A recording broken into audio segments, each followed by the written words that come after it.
Bonjour et bienvenue dans ce nouveau tutoriel de Repar Phone Service. On va voir comment réparer une panne très courante sur les iPhone 6.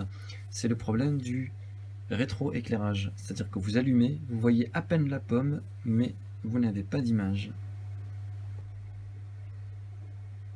Alors là, on va essayer de l'allumer. Donc,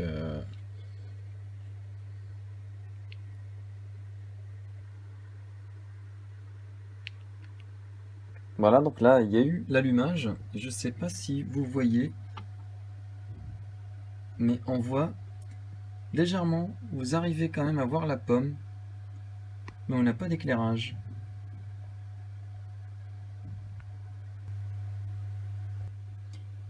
On va procéder au démontage, c'est-à-dire on va enlever la carte mère du châssis. Pour les professionnels, c'est pas un souci. Pour les autres, vous pouvez regarder d'autres tutos où c'est expliqué. Donc à titre explicatif sur ce qu'on va faire, donc on avait parlé des trois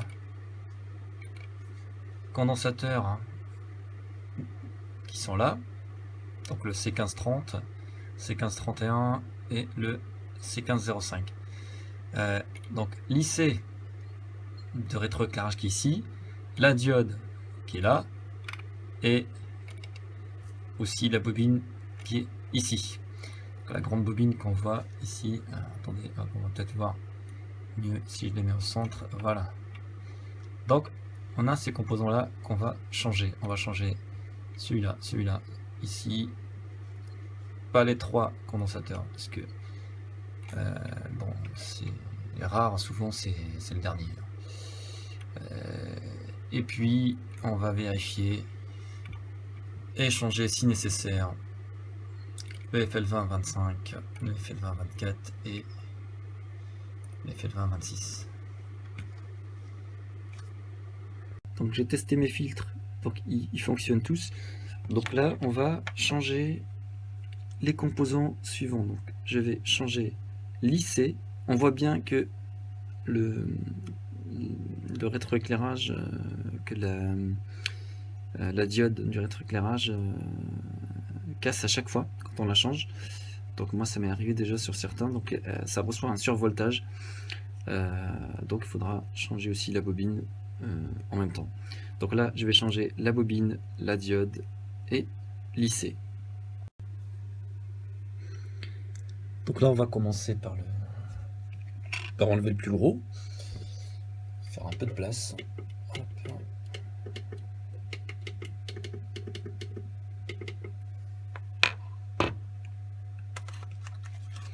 Alors pour toute opération, donc il est préconisé quand même de mettre un peu de flux de soudure. On va commencer.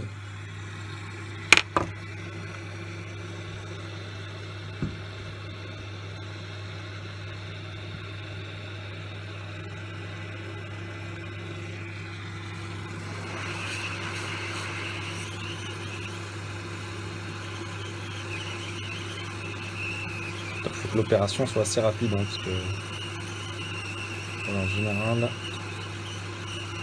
les puces n'aiment pas trop.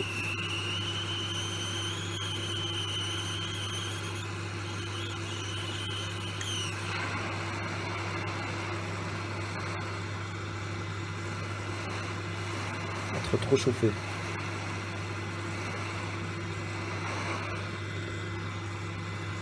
Voilà, j'essaie de faire des films en même temps, c'est pas toujours évident.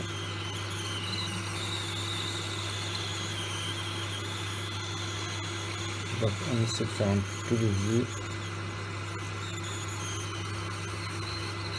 C'est de glisser les couteaux en dessous.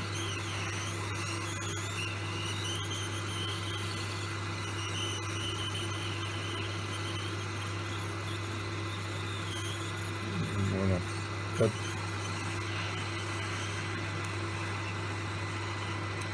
On va virer.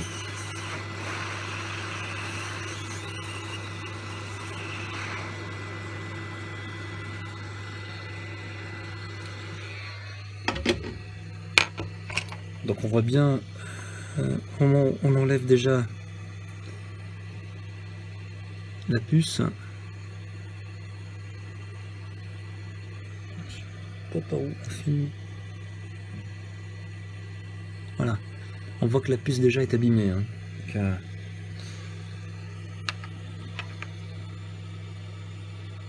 je vais essayer de nettoyer plus correctement tout ça.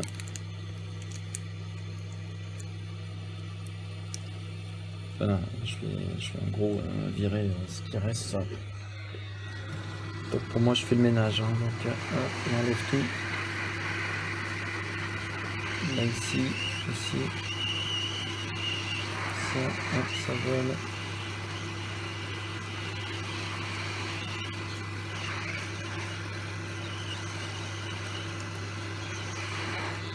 Donc s'il reste des petits composants, c'est pas grave. On peut les pick-up, on peut les enlever. C'est important de ne pas surtout surchauffer la carte pour éviter de dysfonctionnement. Et chauffer les puces uniquement, les enlever.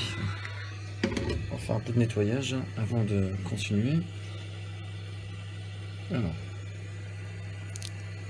si on va, vous voyez bien, hop. Alors là, comme vous voyez, hein, on a tout enlevé. Donc, voilà. Et donc là, j'ai remplacé la bobine. Donc on voit bien hein, sur la vidéo. Donc la bobine, la puce que j'ai enlevé tout à l'heure, j'ai remplacé par une autre puce. Attention quand vous replacez la puce à bien mettre le pin 1, c'est-à-dire voilà le pin 1 de la puce à son emplacement. Donc voilà,